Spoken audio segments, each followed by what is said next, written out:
Good morning twelfth class. बेटा आप लोगों का सेकंड बुक का लास्ट चैप्टर अर्धचालक सेमीकंडक्टर वाला चैप्टर चल रहा है और वो ऑलमोस्ट कंप्लीट हो चुका है। इसमें से कुछ topic like LED, photo diode और सोलर सेल मैंने आपको खुद करने के लिए बोले थे, पर कुछ बच्चों को इसमें प्रॉब्लम आई, तो इसमें से एक टॉपिक मैं आपको एक्सप्लेन कर देती हूँ। वो आपको समझ आ जाएगा तो उसके जैसे ही फिर बाकी टॉपिक हैं आप लोग खुद कर लेंगे। तो जो टॉपिक मैं आपको एक्सप्लेन कर रही हूँ दैट इज एलईडी। एलईडी की फुल फॉर्म है लाइट एमिटिंग डायोड।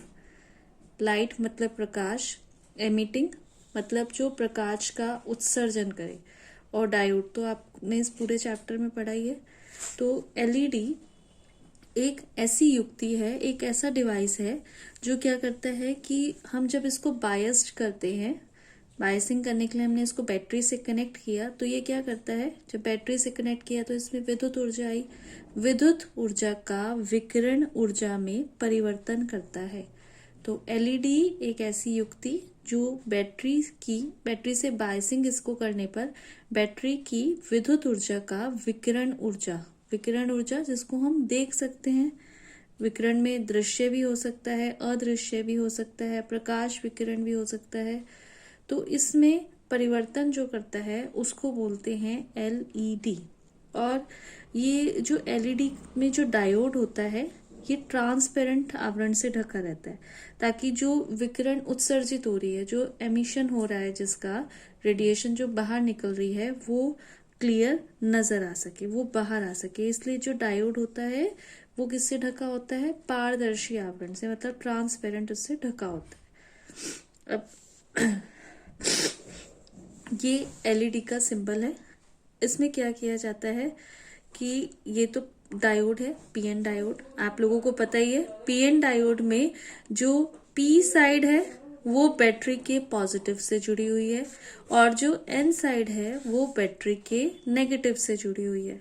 तो आप लोगों को पता है कि अगर पी पॉजिटिव से एन नेगेटिव से जुड़ी होती है तो इसको हम क्या बोलते हैं, फॉरवर्ड बायसिंग। तो इसको पीएन संधि को किस तरीके से किया गया है, किस तरीके से जोड़ा गया है, अग्रदिशिक मतलब फॉरवर्ड बायसिंग जोड़ा गया है। और साथ ही साथ ये जो पी वाला जो जंक्शन है इसके साथ एक प्रतिरोध भी जुड़ा हुआ है श्रेणी क्रम में। ये प्रतिरोध एक तरीके से, जैसे आप लोगों को फ्यूज के बारे में पता है, तो ये उसी तरीके का काम करता है कि अगर एलईडी को जरूरत से ज्यादा धारा मिल जाए तो ये जो है इसको हम बोलते हैं करंट लिमिटिंग प्रतिरोध, मतलब ये करंट को लिमिट करता है।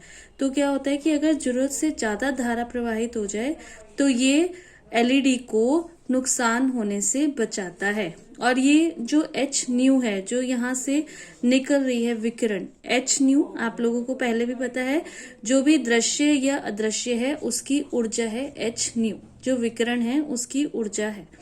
अब इसके बाद है प्रकाश उत्सर्जक डायोड, मतलब एलईडी की जो करेक्टरिस्टिक्स हैं वो, ये करेक्टरिस्टिक्स उसी तरीके से हैं जैसे आपने फॉरवर्ड बायसिंग और रिवर्स बायसिंग की ग्राफ्स देखी है। इसमें दो कंडीशंस दिखाई गई हैं, एक फर्स्ट कंडीशन और एक ये सेकंड कंडीशन। फर्स्ट कंडीशन जो है ये एलईडी की उस स्थिति को प्रदर्शित करती है जब एलईडी क्रियाशील नहीं है, मतलब जब एक्टिव नहीं है, या आप कह सकते हो कि ये ऑफ स्टेट है। और सेकंड स्टेट वो है जब एलईडी एक्टिव है। इस स्टेट में यहाँ एक्टिव नहीं है और यहाँ पर एक्टिव है। ये जो वीएफ है, यहाँ पर डॉट डॉट करके आप देख रहे हैं, ये वीएफ क्या है, इसको बोलते हैं इंटरनल बैरियर वोल्टेज।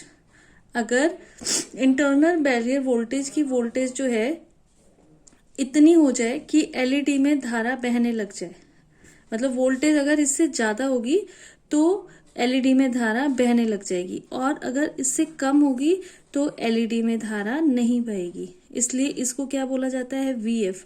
आप देख रहे हैं कि जब तक यहाँ तक वोल्टेज का मान है धारा नहीं बही, धारा शून्य है, इसलिए ग्राफ कैसा आया, वोल्टेज के ही समांतर आ गया, उसी लाइन पर ओवरलैप कर गया।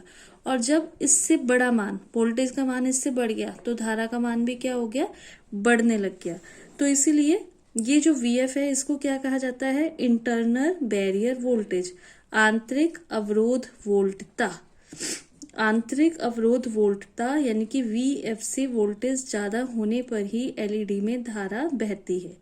अब इसकी वर्किंग, इसमें होता क्या है कि जब हम एलईडी को फॉरवर्ड बायसिंग करते हैं, इसकी फॉरवर्ड बायसिंग का मतलब कि P को बैटरी के पॉजिटिव से और N को बैटरी के नेगेटिव से जोड़ा जाता है।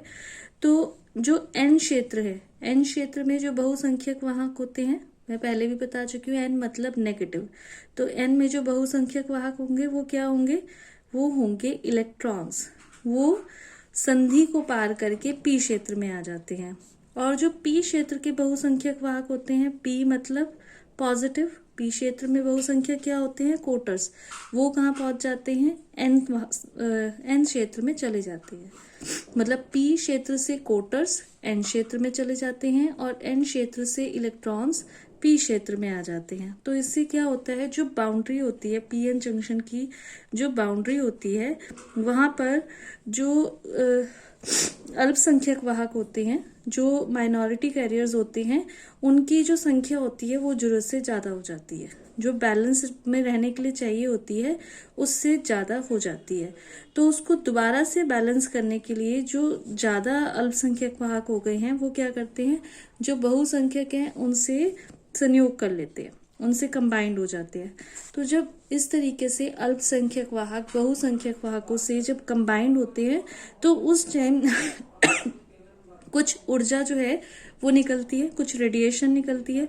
और वो रेडिएशन किस फॉर्म में निकलती है, वो रेडिएशन निकलती है फोटोन के रूप में, तरंगों के, विद्युत चुंबकीय तरंगों, या जिनको हम फोटोन्स कहते हैं। फोटोन्स आप पढ़ चुके हैं, पैकेट्स ऑफ एनर्जी। उस फॉर्म में कुछ ऊर्जा बाहर निकलती है। अब जैसे जैसे हम धारा का मान बढ़ाते रहेंगे, जो फॉरवर्ड बायसिंग हमने कर रखी है उससे जो फॉरवर्ड करंट होगी, जैसे जैसे हम उसका मान बढ़ाते रहेंगे वैसे वैसे जो यहाँ से प्रकाश उत्सर्जित होगा, जो विकिरण निकलेगा, इसका मान भी क्या होता रहेगा, इसका मान भी बढ़ता रहेगा। और ये एक लिमिट तक जाकर ही बढ़ेगा। धारा का मान हम और बढ़ाते रहे, पर जो विकिरण निकल रहा है उसका मान एक लिमिट से ज्यादा नहीं बढ़ता। उसका मान फिर अल्टीमेटली क्या होता है, फिर वो धीरे धीरे प्रकाश की जो तीव्रता है या जो फोटॉन्स निकल रहे हैं, रेडिएशन बाहर निकल रहा है, वो रेडिएशन कम हो जाता है। तो इसलिए एलईडी को इस तरीके से फॉरवर्ड बायस किया जाता है कि जो प्रकाश निकलता है, जो एमिशन होता है, उसकी एफिशिएंसी मैक्सिमम हो। अब ये जो हम लोग जनरली यूज करते हैं पीएन जंक्शन डायोड में, जैसा कि मैंने आपको पहले भी बताया कि इसके लिए हम जो अर्धचालक यूज करते हैं, सेमीकंडक्टर्स जो यूज करते हैं, वो जनरली जर्मेनियम या सिलिकॉन के यूज करते हैं। पर अगर हम एलईडी में जर्मेनियम या सिलिकॉन के सेमीकंडक्टर्स यूज करेंगे, इनसे जो एलईडी बनाया जाता है उससे जो विकिरण निकलता है वो विकिरण दृश्य क्षेत्र में नहीं आता।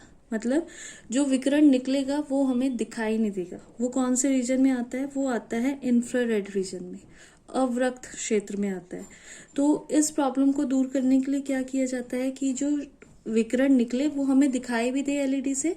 तो इसलिए जो एलईडी में मटेरियल यूज किया जाता है वो जर्मेनियम या सिलिकॉन का ना यूज करके गैलियम आर्सेनिक या गैलियम फॉस्फाइड का यूज किया जाता है। ये थर्ड और फिफ्थ ग्रुप को मिलाकर मटेरियल बनता है। तो थर्ड फिफ्थ ग्रुप इनको कहा जाता है गैलियम आर्सेनाइड या गैलियम फॉस्फाइड, GaAs या फिर GaP। इस मटेरियल से एलईडी को बनाने से जो विकिरण निकलेगा, जो रेडिएशन होगा, वो दृश्य क्षेत्र में होगा। मतलब उस विकिरण को हम देख पाएंगे, क्योंकि जो दृश्य प्रकाश, जो जिस विकिरण को हम देख सकते हैं, ऐसा विकिरण उत्सर्जित करने के लिए जो एलईडी है उसका एनर्जी गैप कम से कम 1.8 इलेक्ट्रॉन वोल्ट होना चाहिए। और जर्मेनियम और सिलिकॉन दोनों का एनर्जी गैप जो है वो 1.8 इलेक्ट्रॉन वोल्ट नहीं होता, इससे कम होता है। तो इसलिए कौन से मटेरियल का यूज करते हैं हम, गैलियम आर्सेनाइड या फिर गैलियम फॉस्फाइड। अब जैसे आपने प्रकाश उत्सर्जक डायोड मतलब एलईडी के बारे में पढ़ा, वैसे ही आप लोग फोटो डायोड पढ़ेंगे।